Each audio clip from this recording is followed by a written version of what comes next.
Supplices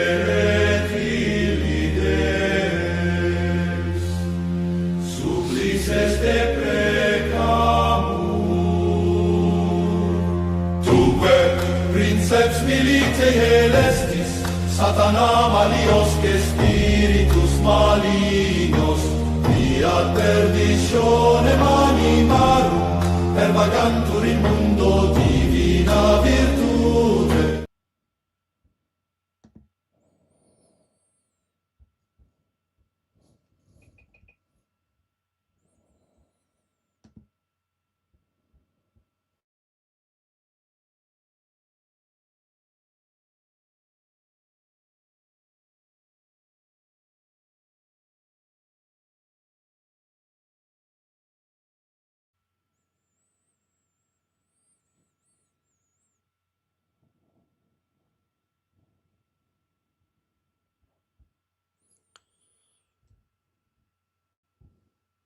Good evening, everybody. If someone could give me a thumbs up in the comments section that you can hear me okay, that would be very useful.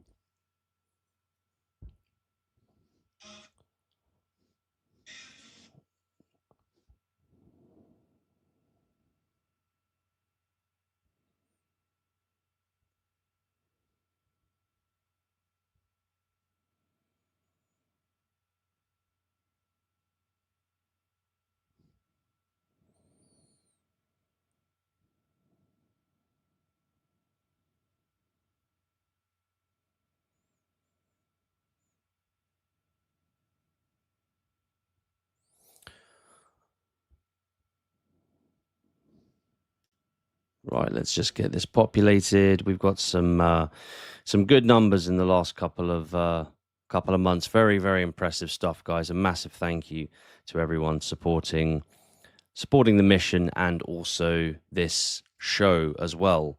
We have our first thumbs up. Thanks be to God. Blessed be the holy and undivided Trinity, now and forevermore. Amen.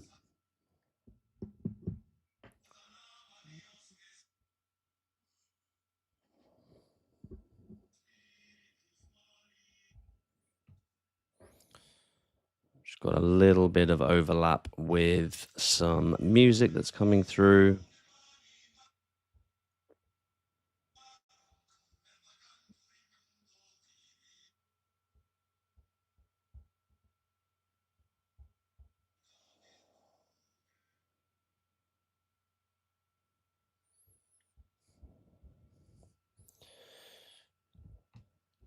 Which should have died down by now. Let's try that again. Blessed be the holy and undivided Trinity, now and forevermore. Amen. Peace be with you, my brothers and sisters. Welcome back to Tenconi Towers, episode 26 of Tenconi Talks, live and direct from HQ, aka the bunker. How is it Wednesday once again? Truly, truly head-spinning stuff. As ever, discussing what Christian nationalism means and how you can understand the mission and also go on to evangelize your brothers and sisters with regards to what it means to take our country back. How do we take our country back? It's no good if you understand it and then don't tell anyone. Once you understand it, you must then go and tell other people. It is time for tonight's talking points as we ask, how do we or even can we block the communists in Makerfield? Now, when by-elections occur, a lot of the time, naturally, you, me, we may well have traveled to various different regions, but you're not going to necessarily know the name of the constituency. You've potentially gone through it. Maybe you've stayed the night. You've gone through it via train, for example. So you might have seen the signpost and think, Makerfield. I've never been to Makerfield. I've traveled an awful lot of the north of England. I've never been to Makerfield. People don't know about these areas, and the by-election comes up, the by-election in Gorton and Denton. Now everyone knows about Gorton and Denton. That finally, Gorton and Denton was very much put on the map in that by-election episode that we had. Runcorn, another example, which I think was towards the end of last year, and now Makerfield. So tonight's episode, Patriots, for those of you that don't know, we're going to be talking about who the candidates are that we know of, and also the candidates that we don't know of by the parties that are evidently going to put a candidate forward. And I'm going to be talking with you about those candidates and giving you an overview of the parties putting them forward and the candidates themselves, and also the demographic data with regards to Makerfield. And then I'm going to conclude by explaining a little bit about something that comes up in British politics all the time, which is exhausting, because and that thing is called splitting the vote, because when that happens, or when that subject comes up, the front runners and those going for gold or going for glory, they don't care about splitting the vote, because they have this thing called momentum. The front runners always have momentum. In British politics, it's always the way. They've got the momentum. They're going for gold. First past the post system, British steel, stiff upper lip. They're going for gold. And you can't tell. It could be anyone. It could be any party. It could be any leader. You can't tell them otherwise, because in the first past the post system, there's this thing that the British have got a pitch perfect ear for it. And they know it when they see it. There's that momentum. A groundswell game, street game, online now, obviously in the digital world. But there is this thing called momentum. And people back horses where they look at the race card, they look at the race form, and they go, oh, yeah, they will. That shows that particular piece of success, or that winning. Or people aren't silly. They understand. And of course, the leaders of parties like that know that as well. But there's a flip side to that coin when you have an overcrowded space where the leaders of certain parties in British politics are saying, we are playing the long game, because they believe that if they appear moderate and liberal in the middle, in the center, which is what Britain has been politically, socially, economically for so very long, yes, susceptible to a far left takeover, but essentially that's what Britain's known for, is liberalism, and Britain are synonymous. The idea is that behind the mindset of some political leaders, they are playing what they call the long game, and no one really knows the truth about that side of things, because it doesn't matter what moves they do or don't make.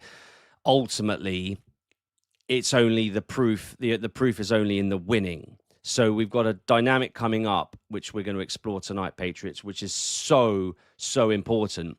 The horse with the momentum and that is going for glory doesn't care about splitting the vote. The horse that isn't going for glory, but is potentially a little bit more reserved, doesn't have the momentum, but is still wanting to take part, is potentially saying you'll split the vote in an overcrowded space, whether that's on the left or on the right. So on the left, you've got the Reds, Labour, the Greens, the Yellows, the Lib Dems, and on the centre, right, whatever you want to call it, you've got Nigel, who is or isn't playing a long game. Again, it's very unlikely that he is, but again, he might be. You've also got Advance UK by Ben Habib. You've got UKIP, which is slightly further to the right, Christian nationalism, I'd argue. And then you have Rupert Lowe, Restore, which a lot of it, we all share the same policies. We all know who came out with them first. Just get that in there. Summer 2024. But does that make sense, guys? You've got this crowded space on the right. And if everyone's going to chuck a candidate in there, the party which is saying we're going for glory, they don't care about splitting the votes. It makes absolutely no difference to them, because they're going for glory, right? It makes sense. It's one-dimensional. But there is a flip side to that coin that we're going to discuss tonight, and that is that if you've got three parties, let's use the example of the Conservatives and Restore and Reform. If all three of them put a candidate up and each three have a loyal following in that constituency, and they all put their best soldiers, which is what they would do, up, and Labour put their best candidate up, the question becomes, are we all going for glory, or do we want to stop, with that combined power, do we want to stop the rise of another candidate? And in a first past the post system, you do that by returning the most amount of votes to a candidate. So splitting of the vote is something that is very, very real. But, Patriots, and this is so important, you will hear endlessly that there's no such thing as splitting of the vote. Endlessly. It is simply not true. It is statistically and scientifically proven that, of course, splitting the vote is a thing. And we're going to talk more and more about that this evening. But that basically sets the tone. And hopefully, if this makes sense, please go on to evangelize your brothers and sisters, because the reason why tonight is so important that we talk about Makerfield after Runcorn, after Gorton and Denton, is that if it goes wrong, and we're going to talk about who could make it go wrong, etc. If it goes wrong, we're talking about facilitating the insertion of a guy like Andy Burnham, who is part of the progressive order, which is far left in orientation. We're talking about the right facilitating the insertion of a guy like Andy Burnham into the Labour Party to become Prime Minister. So it's not a by-election, as in, yeah, God forbid, someone's passed on or they've had to retire from being a member of Parliament because they're ill. The guy standing down is doing so that Andy Burnham can be sanctioned by the Labour Council, which is kind of thing has happened. He's got the blessing to stand so that he's back in as a member of Parliament. Guy's got a really long political career, to stand back in, throw his hat into the ring, and if he wins, he then is a member of Parliament. And if there's a leadership contest, Andy Burnham would, if the rumours are true, and we've been following this very closely, it's very likely that he would put himself forward to become leader. Then the Labour, no different from what the Tories have done, I'm sure we've all been there as ex-Tories, the Labour have to do the internal voting, etc. And then there's a very real chance that a man like Andy Burnham could become Prime Minister.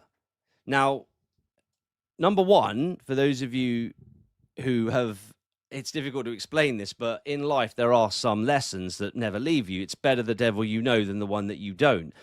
So everyone's thinking we've got to get rid of Starmer, but what if the next thing is even worse? That's why I do what I do, and that's why we as a team lead the charge to reinstate Christianity back into the heart of government, because we have decreed and declared as a party, and in terms of our loyal following, our support base and our members, we have decreed and declared that there is only one saviour, there is only one hope left for Britain, and that is for us to turn back to God and to his church. And Britain is undergoing a Christian revival, but it doesn't change like that, doesn't happen overnight.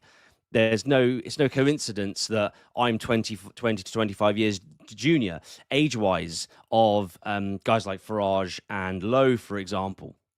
Because this is the battle for Britain's soul, and it's not over until the bell's rung. So whereas Makerfield is, everyone says that each by-election that comes and goes, if it's high profile for whatever reason, is like the by-election. This actually is, though, because of the likes of Andy Burnham getting in essentially through the back door, which is another conversation altogether. And why, in the case of standing a candidate in Makerfield, this is not even remotely interesting to UKIP, because we already know pretty much now what's going to happen in 29, which means that we must continue our work, pulling the centre over to the right, but not just the conservative right, but the Christian nationalist right. And that puts our attention further down the line, like, for example, 2034. But there's so much that can happen between now and then, guys. We will begin. Now, first off, the constituency profile of Makerfield. The demographics, guys, predominantly white, British, skilled working class, historically shaped by industry and coal mining. For those of you that are from the north or a family in the north, this is the same sort of story over and over again. Very honest part of the world, very fun part of the world. And for those of you that live in the south, it is a stark contrast when you go to these places. It really does feel like, depending on which part that you go into, of course, it really does feel like Britain. So let's talk about the electorate. So right now, myself, you guys, you're sat in a house, right, in a ward, and that ward there are lots of different wards, and those wards make up a constituency. And the constituency in Makerfield is made up of between 73,000 and 76,000. Like a lot of what we call Labour heartland, red wall, old Labour seats. Traditionally, If it was red, it was red. I think that you could argue if it was blue, it was blue. That's very much different now. We're going to talk about that. But I think with red, it really was that. If it was red, it pretty much stayed red. Whereas blue could be susceptible to change, ironically, and susceptible to the progressive order. Hence why the yellows have done very well, the Lib Dems, that is, in a lot of blue seats that were formerly blue, rather, over the last 10 years. Now, Makerfield is considered to be one of Labour's safest seats. Labour won the seat in 2024. Keir Starmer returned a supermajority, but that supermajority was returned by definition of the Tories and Reform going at it, refusing to do a deal. And you can fact check this, but the vote got split in like 72 constituencies, okay? And Starmer's majority, I don't have the numbers. In fact, I might actually have them here from a previous interview, but it was 403. So an overwhelming majority compared even with Boris. So splitting of the vote in 2024 definitely did happen between Reform and Tories, who were very, very similar, and a loyal Tory following voting Tory, and a loyal Reform following voting Reform. So Labour won the seat in 2024. And point being, Reform came in second place, which we know they did very well. Okay, they returned 4 MPs or whatever it was, 4, 5. No, it's 4, I think. But they came second place in an awful lot of seats. But that by definition was the splitting of the vote with the Tories, which gave Labour their supermajority, which has been absolutely beyond devastating under Starmer's rule. So Labour won the seat in 2024 in Makerfield. Reform came in second. The local election results in 2026, those have just been and gone, guys, saw a huge surge in Reform. It was predicted. We saw it happen. Massive. It's clearly Reform, ground game, local level, and at the national level are on track to do something historic in 2029. We didn't know that a year ago. We do know that that's a possibility now. Again, not for it, not against it, just speaking neutrally. In terms of the key points about this by-election, the election was triggered after Labour MP Josh Simmons stepped down to allow Andy Burnham to return to Parliament. So, guys, this is a huge debate in politics. If you become an MP and you decide to step, I mean, obviously, if God forbid you pass, if you die, then obviously a by-election is triggered, right? But if you leave your post, in the case of Josh Simmons, he's decided he's stepping down, but he's doing that deliberately to trigger a by-election because he has the right to do that. But he's doing that so that Andy Burnham can stand, right? And this is to do with when people talk about MPs crossing the floor and switching parties, by definition, that should trigger a by-election. There's lots of questions around this stuff as well. Just as a side note, if that's of interest to any of you at all, it stinks. I don't like it at all. But it's kind of, that's politics and that's kind of democracy. But yeah, there's a little story behind that. So this Josh Simmons character, he's stepping down. So what's that? 85 grand a year salary. You're a member of Parliament. It's one of the most prestigious seats in the House. I think he's a young guy as well, and he's stepping down. So I'm guessing that Labour have offered him some sort of deal somewhere. So it'd be interesting to find out where he ends up and doing it in what capacity, with what title, and what salary as well.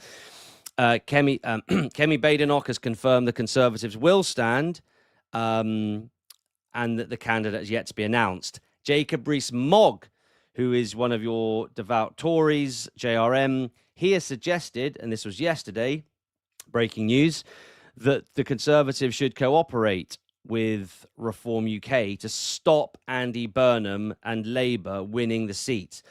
Now, if I have when I've introed the start of this session, guys, if I can talk about splitting the vote theoretically, and a guy as qualified, I'm not saying I'm his biggest fan, but a guy as qualified as Jacob Rees-Mogg, who is a devout Tory, is has openly put a statement out saying, essentially, Kemi, for the love of God, don't stand, just back reform on this, because it's not because we like reform or because we're backing reform, but because we're trying to block Andy Burnham from winning the seat.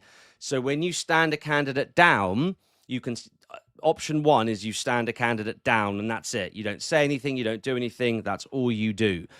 But when you stand a candidate down, by definition, you can then say, right, we are standing down, but here's why. And here's what we're going to stop a guy like Andy Burnham from winning, because we know reform, who have got them, going back to the chat about momentum and about pace and urgency and about pecking order, and it could be anything, could be funding, could be anything. We see that chart, that again, it could be to do with polling. We see, if you're Kemi, we see that reform's candidate, we're going to come on to talk about, that's got the best chance of winning. If we come in, our loyal Tory following will vote for us, and it will take votes away from that reform individual. So you can stand down as party leader. You can stand your candidate down, not say anything, but then that just looks odd. Why wouldn't you? Anyone can ask me whether we are standing or not, and I can tell you exactly whether we are or aren't, and give you the reasons as well. And most people understand that. But if you're Kemi and you're looking at a guy like Rupert Lowe, who's launched Restore, and a man like Nigel Farage, who's obviously running Reform, if you're Kemi, you're in a position now to listen to people like Jacob and a lot of other people and the polls and the lay of the land and reading the room and say, do you know what? We aren't going to stand, but more than that, here's why. And we're actually going to promote reform.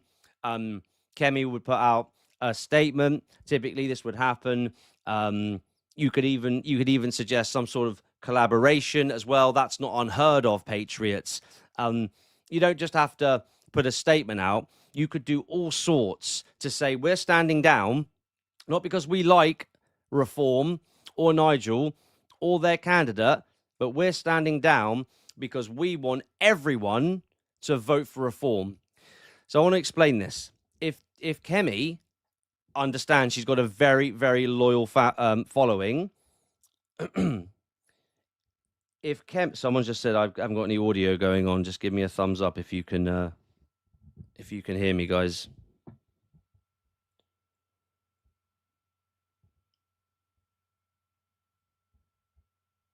Give me a chance to block people that are saying really weird things.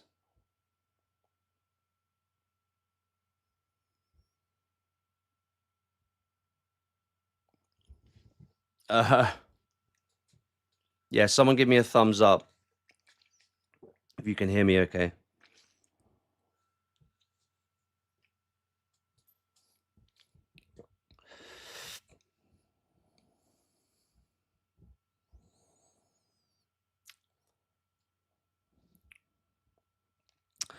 Okay. We will continue. So this is really important, guys. Kemi.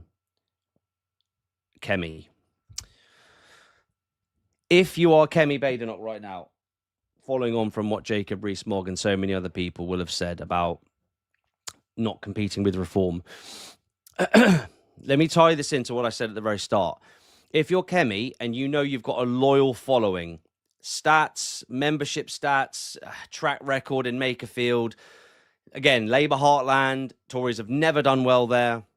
We all know that the white British working class is desperately looking for a political solution outside of Labour, because Labour has betrayed its core voter base, the white working class, guys. So that's a bit of context for you now before we continue. The Labour traditional white working class voter is now looking for something else outside of Labour. So, and Kemi, that's exactly the solution that Kemi and her team, and indeed her party and her vision, should be providing. So Kemi can look at all the polling and all the stats, and she's got all of the tacticians and strategists around her to advise her. And she could say, there is not a hope of the Tories winning Makerfield. Like, no one's saying that. It's possible, but it's so unrealistic and unlikely because of Nigel Farage and because of Rupert Lowe. We are where we are, guys. I don't make the rules.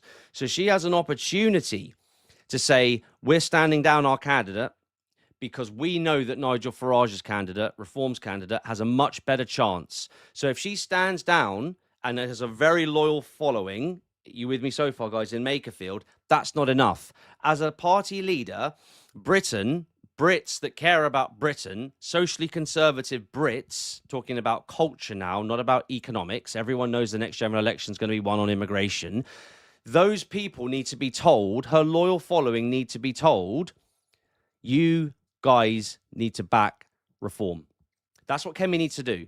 So you stand down, as Jacob Rees-Mogg is saying, but you don't just stand down. You actually give the people what they want, which is to unite. Saying, listen, I've got Kemi Badenoch's got 120 MPs or whatever it is. She's the second most powerful person in politics right now, guys. Let's not forget that. They're still the opposition. And that's what needs to happen. And this is the suggestion. She says to Nigel, I'm going to stand my candidate down and I'm going to promote you and your candidate, even though we won't do business together and we don't like each other but we're going to put all that to one side and we're going to ensure that we throw everything at making sure Reform, for example, could use Restore as the example, make sure that candidate win. Okay, guys? So that's what Jacob Rees-Mogg is saying when he's come out with his statement yesterday. And he's not the only one to come out with that kind of rhetoric. The reality is that Andy Burnham, the Labour candidate, is a high-profile politician who's got a really long career as mayor, as member of parliament, as all these other positions. Now, moving on. The Green Party is going to stand a candidate, but apparently they're still in the selection process. Labour, old voting Labour, they are looking for a new solution.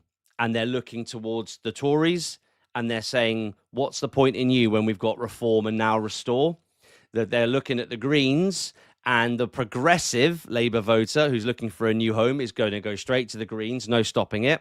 That's the progressive agenda that the Greens are offering.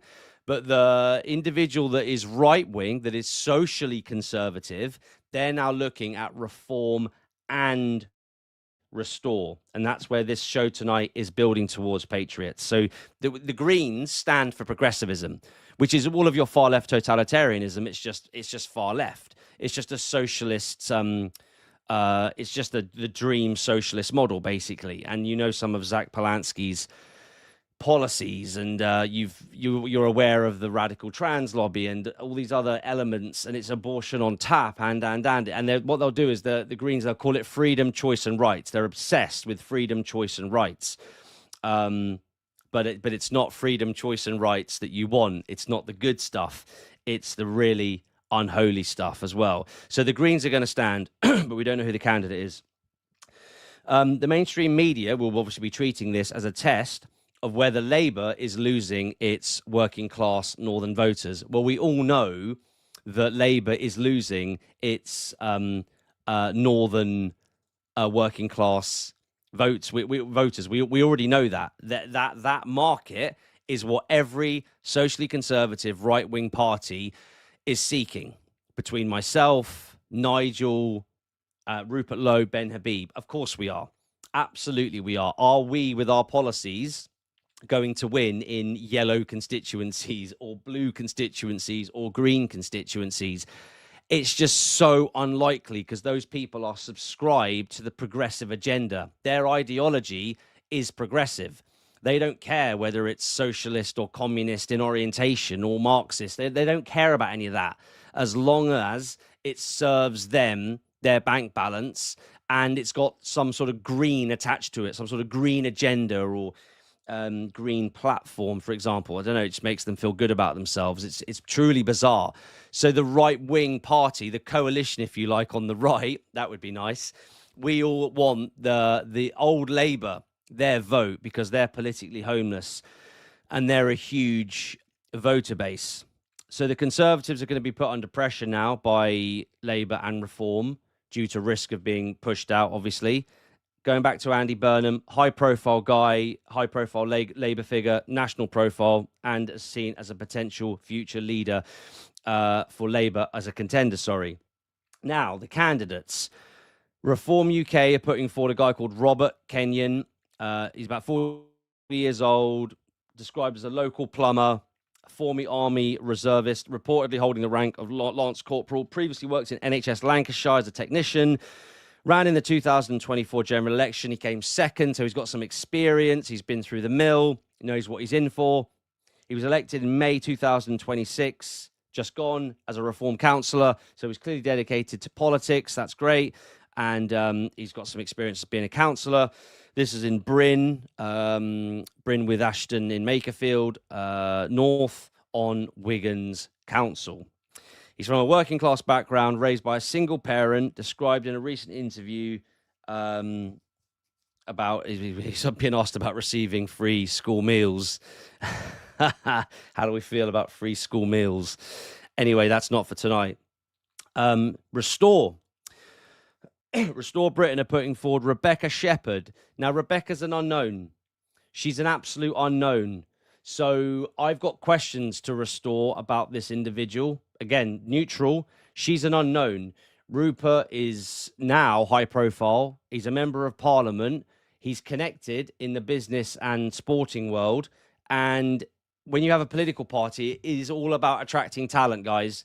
Celebrity talent, A-lister talent.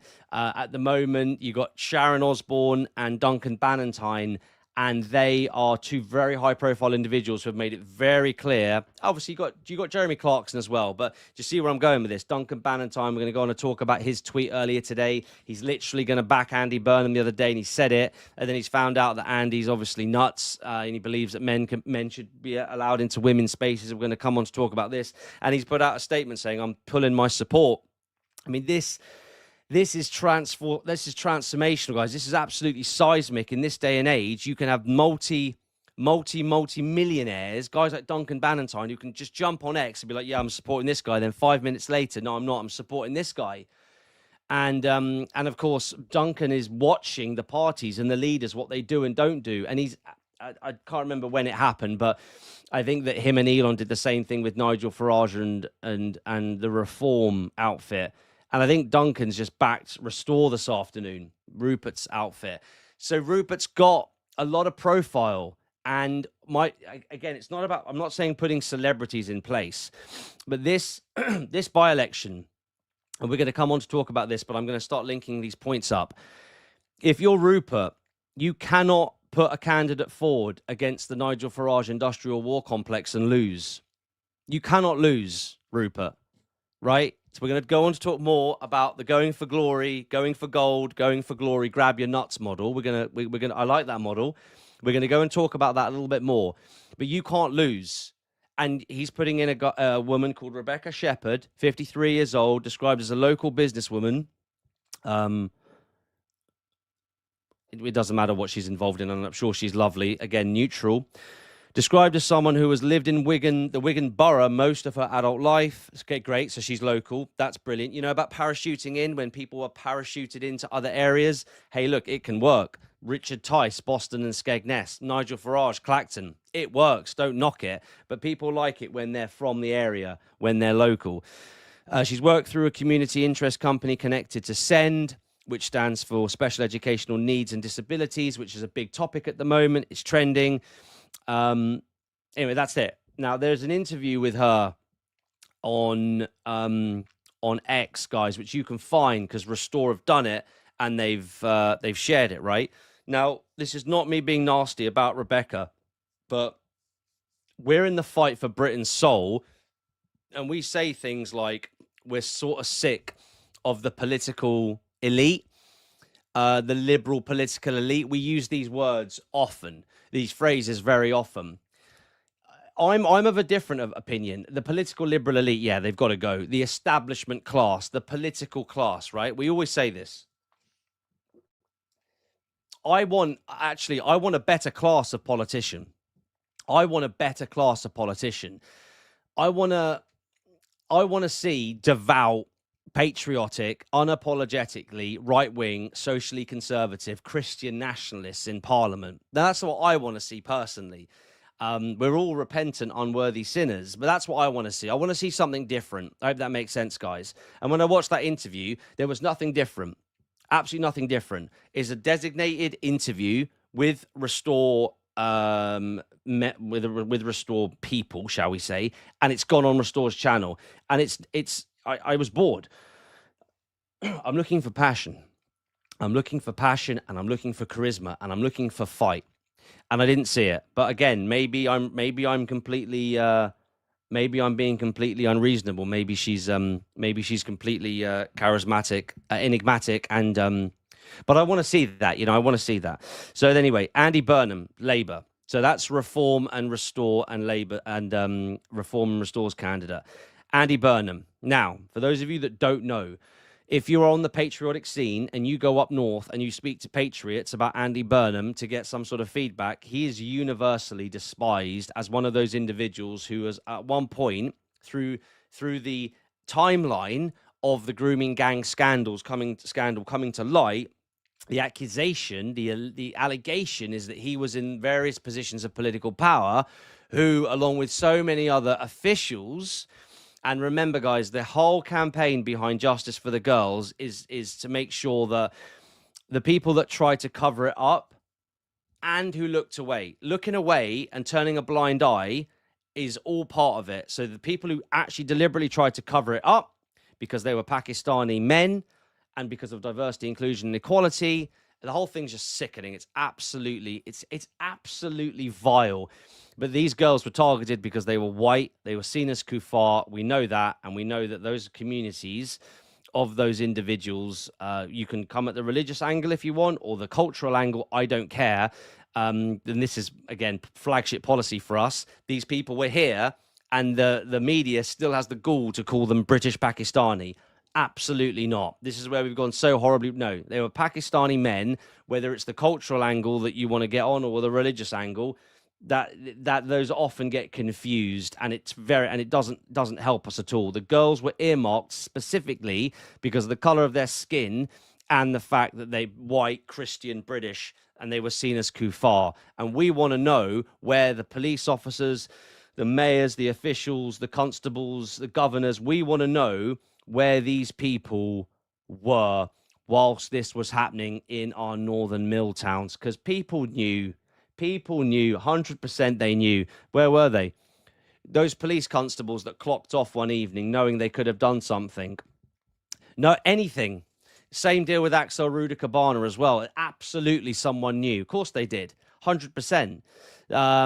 This young lad, God rest his soul, Henry Noack in Southampton. The police officers, the reports coming out of the court case now, they were cuffing him whilst he was bleeding out.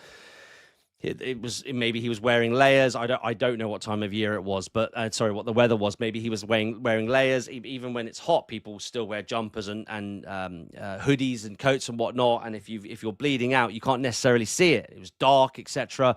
We now know that the police were more interested in arresting him than saving his life because of an allegation of racism. So we know that this kind of, there aren't words to describe it really, utter madness exists, whereby there is such a systemic institutional problem, goes right to the very heart of government and our police force, which should be beating as one. It's all about upholding the law, and we know that that's been completely bastardized and placed in jeopardy by progressive agendas, far left in orientation, socialist, Marxist, commie, by progressive agendas. That's the key thing, guys. We're conservatives. We sit on the right. We're not on the far right. We sit on the right, unapologetically. We're not on the center right. We're not in the middle. We're on the right.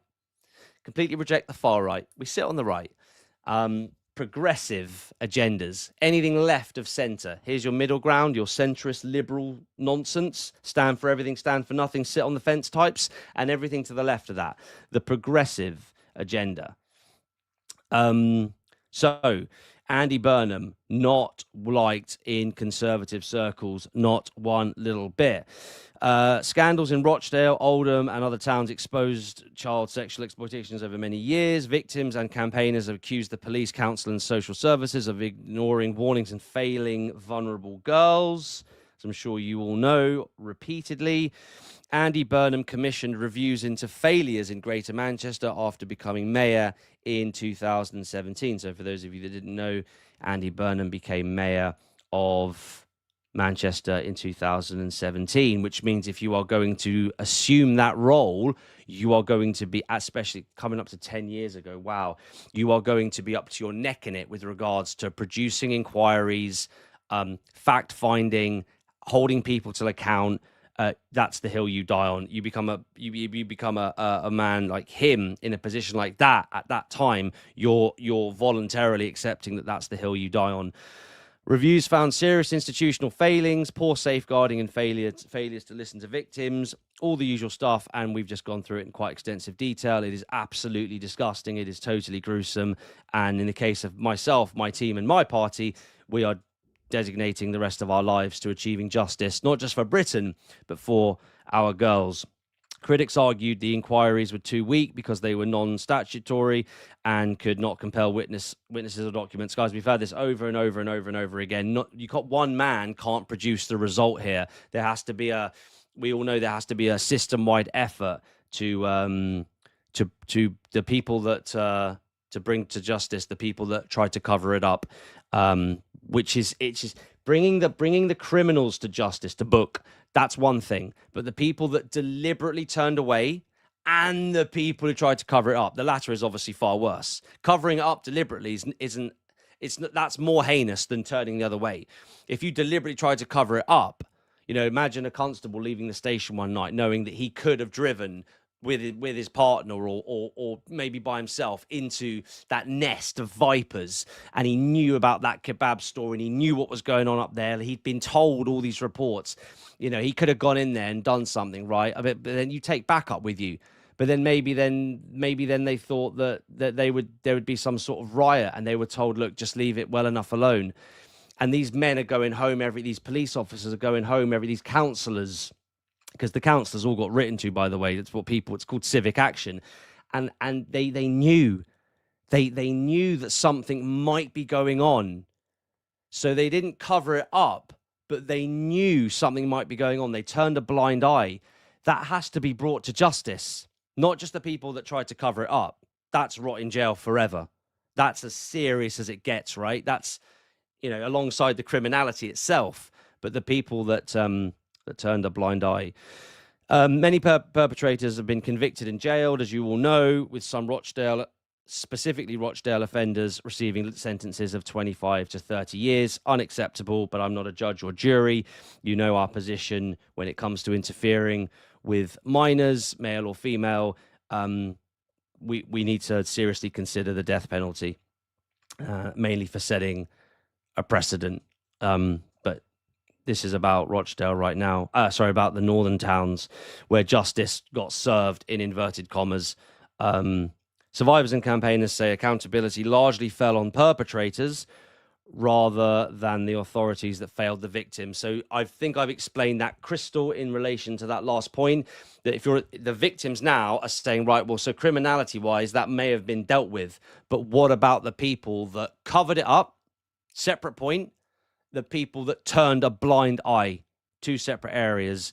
And Justice for Britain means that both those areas, so in total there's three. There's the criminality, the people that tried to cover it up, and then there's the people that looked the other way.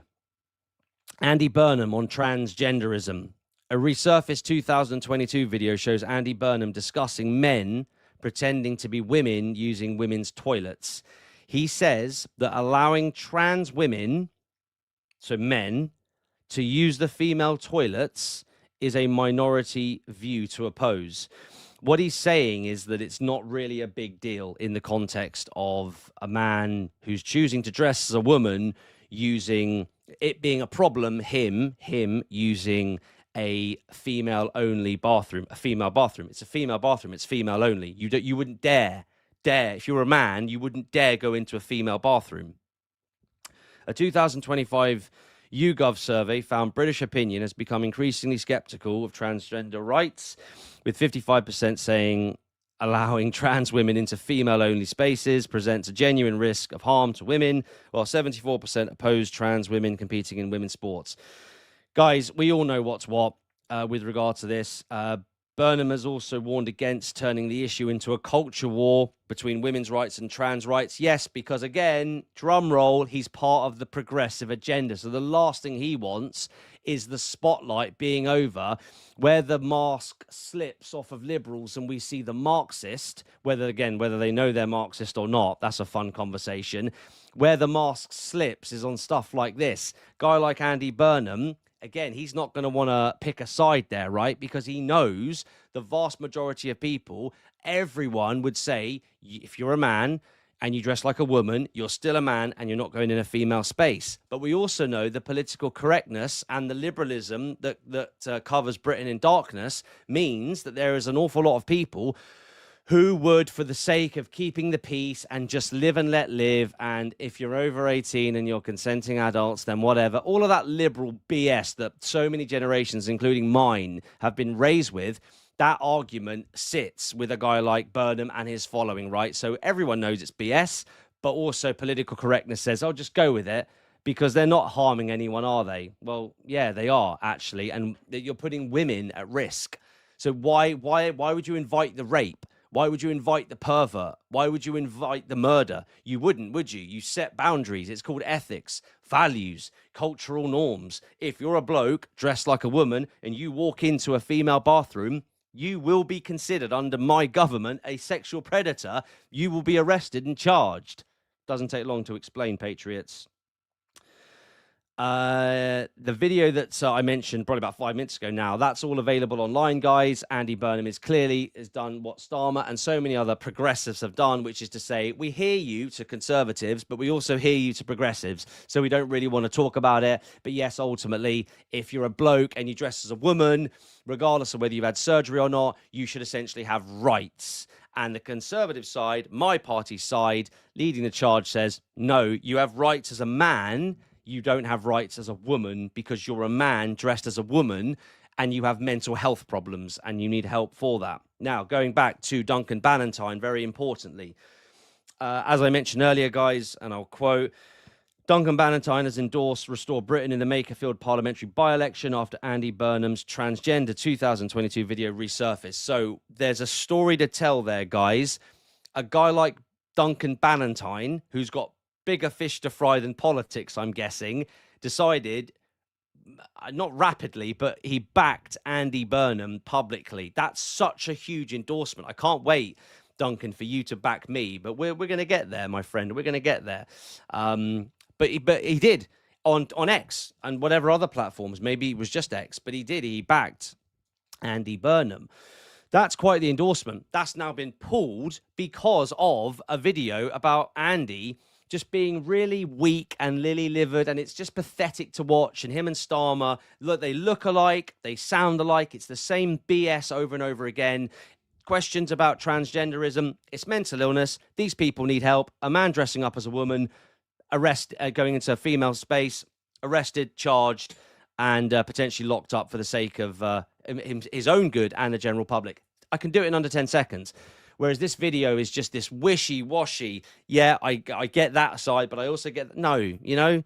Anyway, that's enough. Oh, it's nauseating talking about anything to do with those proponents of the progressive agenda.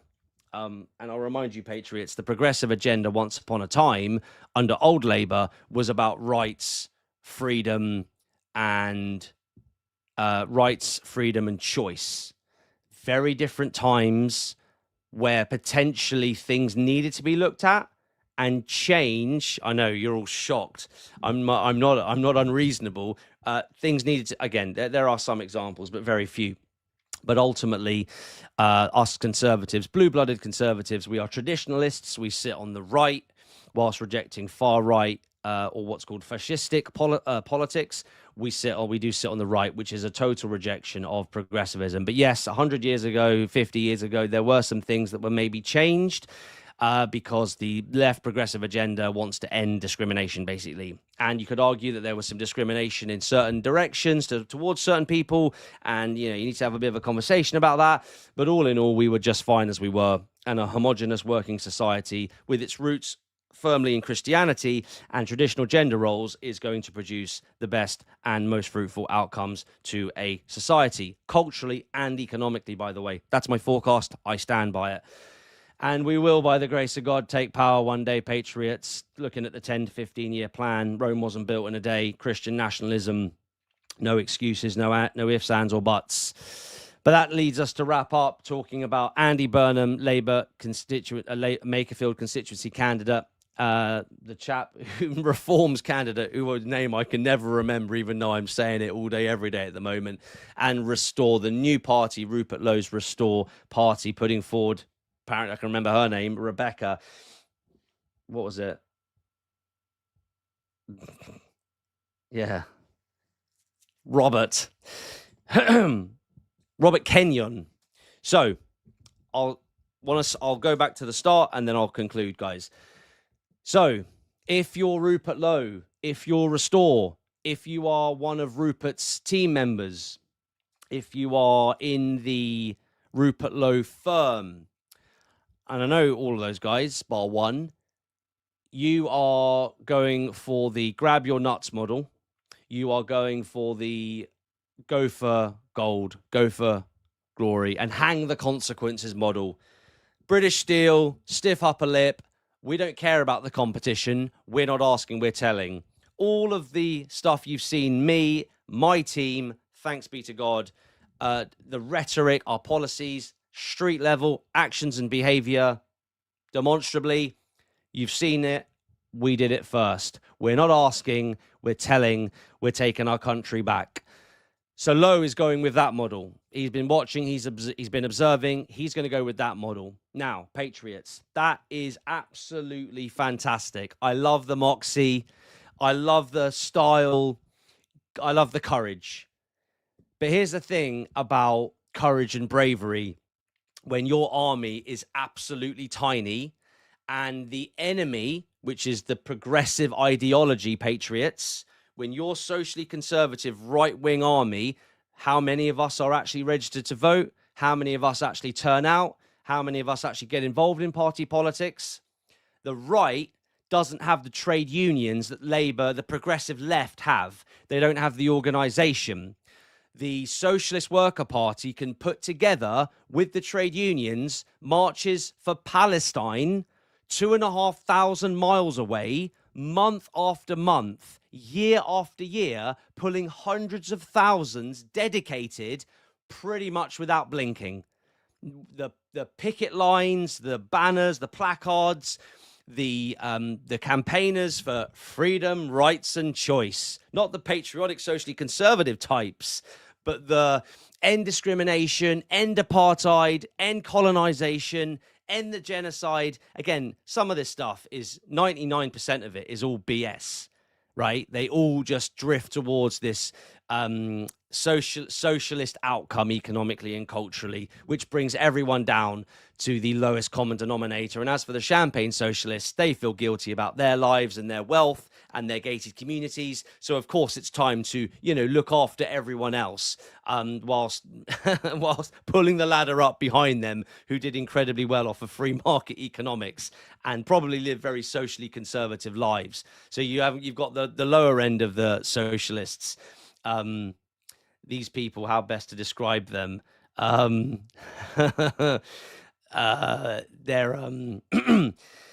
very angry at life. Mum and dad did a bad job with them, and they're very angry at life. And then, of course, you've got your champagne socialists. They're just at different ends of the spectrum, wealth-wise, but ultimately stand for the same principles, which in the age of liberalism on steroids is essentially total individualism, which is the end goal of Marxism, which is complete and utter individualism, i.e. individualism says, I am the God. I want all the freedom, all the rights, all the choice, and I deserve all of that. Well, then that means then that you have the Socialist Worker Party and the left-wingers turning up to oppose mothers and fathers at protests where mothers and fathers are concerned about illegal immigration, and then the socialists get to call them Nazis because they're restricting the rights, freedom and choice. Rights, freedom and choice. Say it with me, patriots. Rights, freedom and choice. Remember, that's what it's all about. We're infringing on the rights, freedom and choice of the immigrant who just wants a better life. So do you see how there's never going to be a marriage? There'll never be cohesion, societal cohesion. There'll never be a truce ever between the progressive model and the conservative model, the traditional model. They absolutely do not work, patriots, in any way. They are chalk and cheese. That's why we say we're in the battle for Britain's soul. Interesting how often you hear mainstream media pundits and newly elected party leaders using that phrase now. Thanks be to God. So, as I said, patriots, start going back to the start and then concluding. If Kemi Badenoch puts forward a candidate, and for those of you that don't know, I said at the beginning a little bit about wards and constituencies. In the case of Makerfield, it's got about 75,000 people in it. Most constituencies have got about 50,000. Some are larger, some are smaller, but you get the idea. There's around 3,500 to 4,500 people in a ward. Those wards make up the constituency. The constituency has a member of parliament. That member of parliament then speaks for you in parliament, okay? That's one thing of itself. That's one goal. I mean, it's great, right? Like, that's our system. But on its own, let's say Rupert's candidate, Rebecca, wins. There'll be 2 of them. You know, Nigel in 24, there was 4 of them. Now there's 9 of them. But you can't make decisions. You get outvoted. You don't run a government. You're not the majority. You're not even in the opposition, by the way. You're just in there, right? So again, not slating it. Great. So if Kemi puts forward, Kemi Badenoch, leader of the Conservatives, guys, and I will leave you with this. If she puts forward a candidate, the average in terms of vote share and who's registered to vote and who turns out, the lead candidate in a high-profile by-election, or indeed a high-profile candidate in a high-profile constituency, regardless of a general election or a by-election, the winner could potentially very easily win with something like 25,000 votes. And I'm going to use that number as an example. Andy Burnham, high-profile, Labour, could win, bearing in mind it's about getting him into power, not just into Parliament, but so he can become an MP, so he can run to be leader of Labour, to be Prime Minister of this country. So this by-election is as high profile as it gets. We all want Starmer out, but more than that, guys, we don't want Starmer out. Now, bear with me. We don't want Starmer out to put in something slightly better, slightly further to the centre. We've had all that under the Blair years, and it was absolutely awful. Remember, it's liberalism, right? Open borders, it's the same. It's still Marxism. It's still nonsense, right? Freedom, rights, choice on steroids. What good is it? We want Starmer out so badly. What good is it if we take Starmer out and we put in Streeting, Rayner, Burnham? What difference does it make, guys? Better the devil you know than the one that you don't. You never know. The guy could start to moderate. If tomorrow Starmer said, I'm going to close the borders and deploy the military and I'm going to end illegal immigration, we'd all be fine with him. We'd still remember that the guy is hugely problematic and being very polite about it and diplomatic about it. So what's the point in removing Starmer? Labour have got a supermajority, guys. So here we go. Kemi Badenoch doesn't take the advice and she puts forward her top soldier. And that top soldier gets 9,000 votes. Bearing in mind, you and I, most people have no idea who MPs are, right? Like, and there's a lot of them. We don't know. Restore's leading candidate, Rupert can't get this wrong, Rebecca Shepherd. No one knows who she is. Yeah, if she's known locally, that's great. But you want a national profile, do you not? Surely you do. Does it make sense now, guys? There's a reason why Matt Goodwin was put forward by Nigel in the Gorton and Denton by-election, right? This is Rupert cannot lose this election. He's putting forward a candidate. He can't lose the election. So if Kemi, again, big if she puts forward a superstar soldier and he gets 9,000 votes, I'm just going to use the Andy Burnham, imagine it, 25,000 votes. Kemi gets 9,000. You with me? That's still in Labour heartland and all the aforementioned, a blue returning 9,000 votes, that's still, and also it's a by-election. So whenever it happens, it's not a general election. So I could start campaigning in a seat right now, right? So they do to an extent have limited time.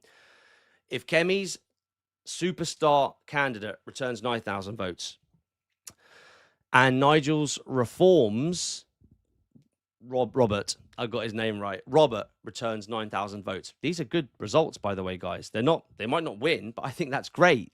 Have you ever stood for election? I am going to face this chalice. I don't know how many I'm going to get. Of course, I'm going to win. Quick prayer. But you do see my point, guys. 9,000 votes. Rebecca Shepherd. Who is she? But if she got 9,000 votes, first ever election, that's fantastic. So Kemi, she gets 9,000 votes. Reforms candidate, Robert, he gets 9,000 votes. And Restores Rebecca gets 9,000 votes. No one would look at that and go, that's absolutely awful. They'd go, it's 9,000 votes. It's better than zero, which, depending on which election that you look at, guys, it's locally, some people get 0 or 2 or 3. Like it can get really, really quite painful. So imagine, guys, I use the word if, so bear with me. What if Andy Burnham won with 25,000 votes, which is not out of the realms of possibility? Again, the aforementioned, the white working class, skilled white working class bloc in Makerfield are desperately looking for a new leader and a new political vision. Historically, it's all been Labour, but now they're saying Nigel's the guy. Nigel's got the TikTok account. He's the champion of the working class. So they go to Reform. But you've got Restore. And you've got Rupert Lowe declaring war on Nigel Farage. And so the thousands of people that will go to vote will look at that Reform box and they'll look at the Restore box. And the vast majority of people, again, if you've tuned in from later than the start of this video, this show, guys, this won't make as much sense as if you've been there from the very beginning. But, and this can only be explained in an hour-long show, by the way, that individual, travel with me to the ballot box. 25-year-old guy works on a building site. What? Backbone of Britain, right? He's going to see Reform. He's going to see Restore. Kemi's nuts for standing. That's just ridiculous. That's just pride. Nonsense, right? As I said, polling, stats, Labour heartland, nonsense. Jacob Rees-Mogg is right. She should stand down, and not only stand down, but do what I would do. Make a massive fuss about it, saying we're going to help, support in any way, shape or form. We're going to back a horse. But she's out saying that she'd never do a deal with Nigel Farage. Oh, well, that's great. So you'll never do a deal with Nigel Farage. What about Britain? Like, how selfish is that? So travel with me. Let's call him Mr. X, 25-year-old builder. Patriotic, socially conservative, politically homeless. Traditionally, him and his family for generations vote Labour. Now Nigel's the new saviour for the working class. There's a box for Restore. Rebecca. Rupert Lowe makes all these noises online. Massive online profile. Elon Musk's new best mate. Sees Restore. Sees Reform. His head is going to say, Restore's really young. It's really new. Again, nothing against Rupert or Restore, but he's going to look at that and go, I've got to make a choice. And this is the point, Patriots. He will be Mr. X. He'll be representative of so many people that potentially want to vote for Rupert and for Restore. Apologies. Vote for Restore and Rupert's candidate, Rebecca. And I'm sure she's lovely. But the head for so many people in Makerfield, when the election happens, will see that Reform box, understand that they are the new Tory party. But if we could wave a magic wand and have Nigel in as PM tomorrow, and let's start going back to my previous point about what's the point in removing Starmer, it's the progressive agenda that Streeting, Rayner and Burnham all serve as their overlord. If tomorrow I could wave a magic wand and put in Nigel as PM, every single patriot, social conservative, Christian nationalist would say, do it. They'd say, do it. No matter the vitriol against Nigel and some of the nonsense he's come out with and some of the liberalism and some of this other stuff, it's unpalatable. They would, guys. They would. So travel with me. Mr. X, in the box, by-election, Makerfield, Restore, Rebecca, Reform, Robert. So many R's. What's going on? His head, and we can take this as a template, nothing against Rebecca and nothing against Restore. He will go, Reform have got the momentum. Nigel's got the momentum. So many people who are socially conservative, right-wingers and or Christian nationalists don't want Nigel in power, don't want to reward Nigel, don't want to reward Reform. You will take it. Going back to the very first point I made starting the show, we are at war. We're fighting for Britain's soul. When your army is tiny, Kemi's got 120 MPs and they're fairly useless. And what are they, radically right-wing? But doesn't make any sense because Tories are doing awful in the polls. And when was the last time you saw a face to camera or any kind of viral clip from anyone in the Tory party so we actually knew who they were? You'd be doing that all day, every day. If you were a right winger in the Tory party, you'd be doing face to cameras all day, every day, blowing your profile up saying we're sending them home. And then quoting Nick Tenconi because I was the first person to say that. But thanks be to God. So again, travel with me. All the aforementioned points. I believe the inertia of the voter in Makerfield, as much as they want to go to Restore and Restore under Rupert's leadership, I don't know who Rupert's successor is, but at his age, he needs to be naming a successor. So I don't know how that works. He's the main guy, right? So it's in its infancy. I think the mind of the voter will go, I desperately want to go with the horse with the most momentum. I desperately want Labour and Starmer gone, and I want to block Burnham. I will vote Reform. There is so much weight there, regardless of how you feel or don't feel. In terms of 3D chess and in terms of splitting the vote, that is where the vast majority of mindsets will go to. Now, yes, it is, of course, very possible that if Rupert has the money, resource, leafleters, campaigners, and honestly, good best of luck to Rupert, like 100% best of luck to Rupert. I genuinely mean that. I have no skin in the game here other than Britain. Well, and I want to reinstate Christianity back into the heart of government, which we will do. I will do. As God is my witness. If he throws everything at it, and I mean everything, bearing in mind the timelines, come back with me. Kemi does 9,000 votes, and then Restores Rebecca does 20,000 votes. Again, she has no profile outside of Wigan. Is that correct? Is that fair? I don't know. Maybe 20,000 votes. Andy Burnham, 25,000 votes, and Reform get walloped by Restore. I hope you guys are remembering these numbers. And Reform gets walloped by Restore because we're all back in Restore, right? And everyone in Makerfield wants Restore. So Kemi does 9,000 votes, but that's a loyal Tory following, right? So those 9,000 votes, that would be Rupert's argument, right?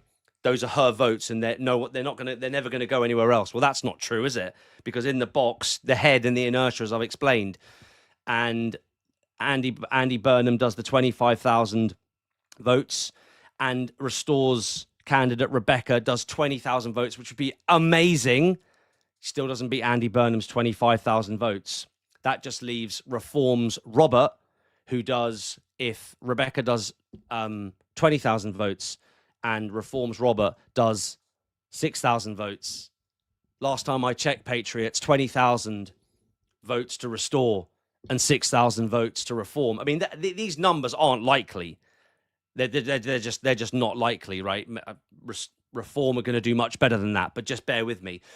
The combined total of Restore and Reform votes will be 26,000 if it was going on one candidate. Again, whether it was Nigel's or Kemi's or Restore's, right? Rupert's. And Andy Burnham would lose. Andy Burnham would lose by 1,000 votes, and we would have either a Conservative or a Reform,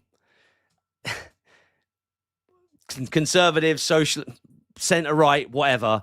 And if Rupert is fielding candidates in line with what his team is saying online, then we'd have a right-winger. So whether it was Tory blue, teal, or a Reform teal, or Restore, I always think of them as being a grey colour. I don't know why.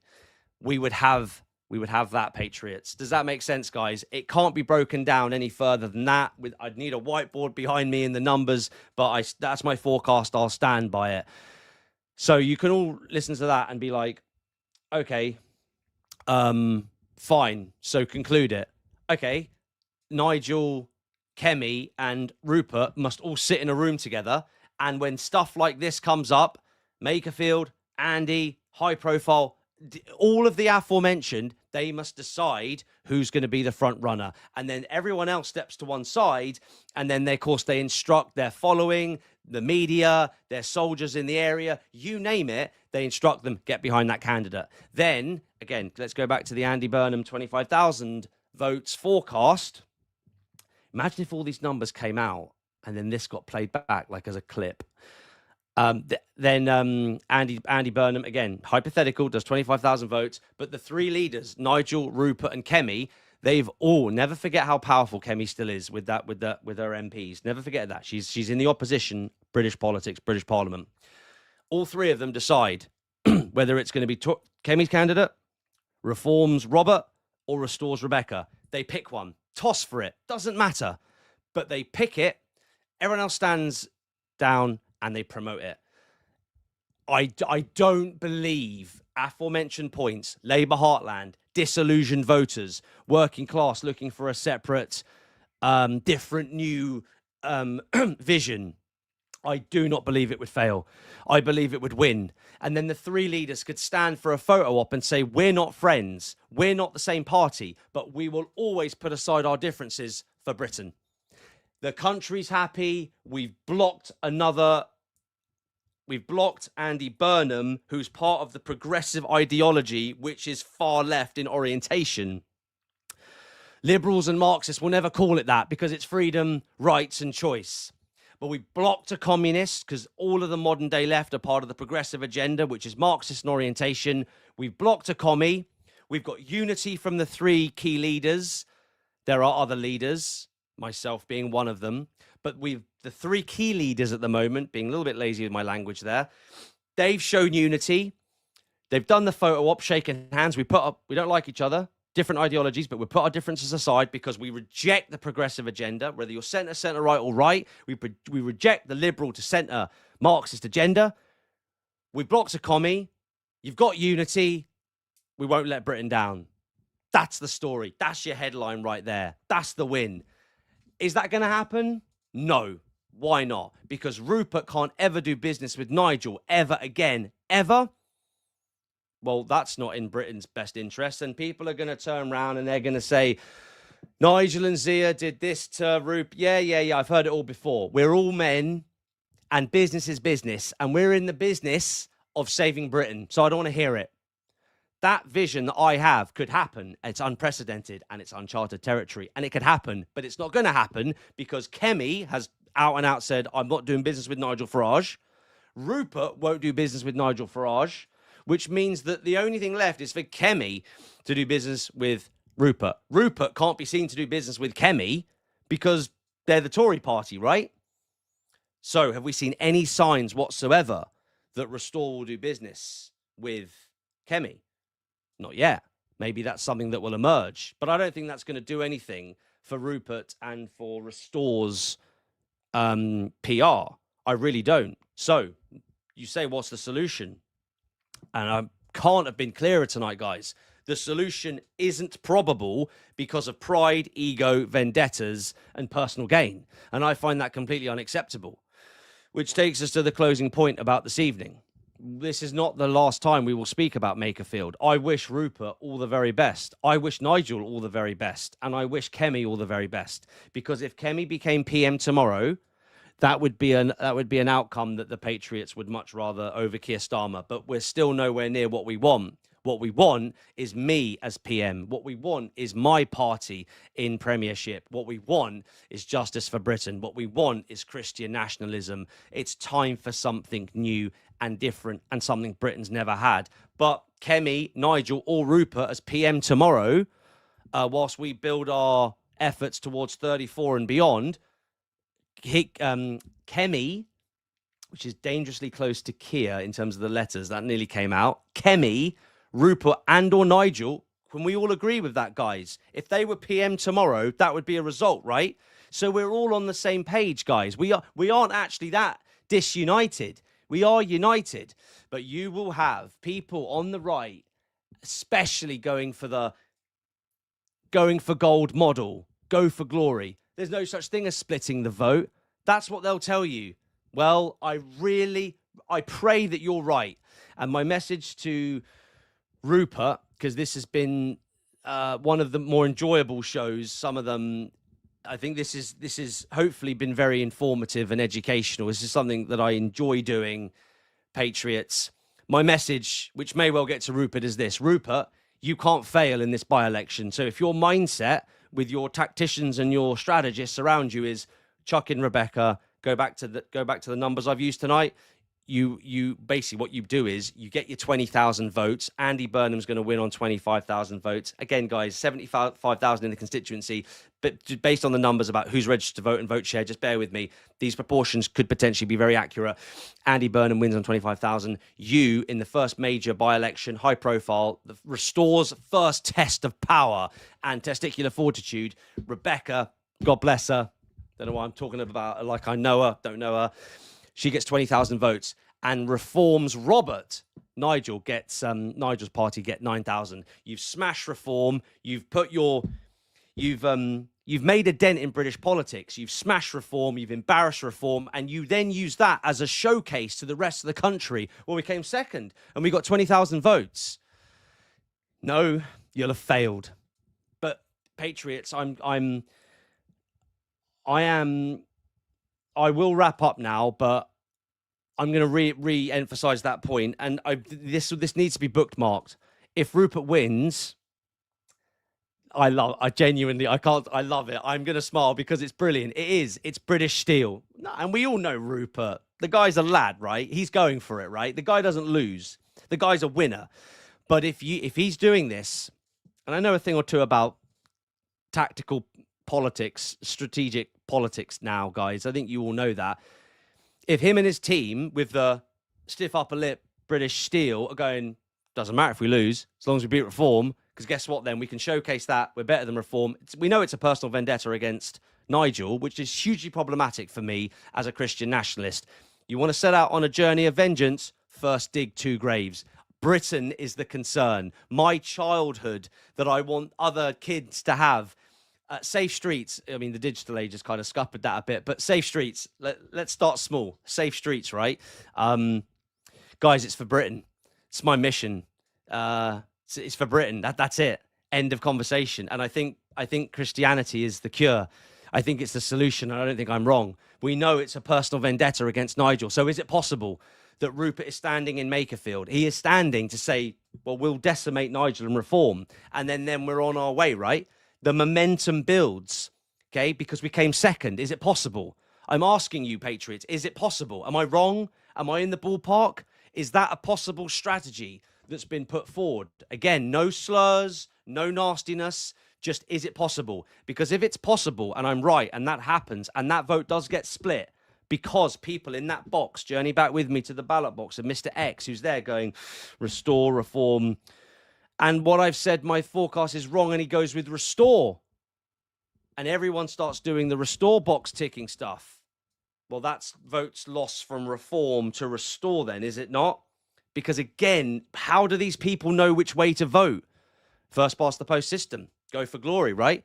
No one knows. You don't know until the result comes in. So I think that in standing in Makerfield, we all know that that block vote that everyone's after could well reject the Greens, could well reject the Reds, and could well embrace reform.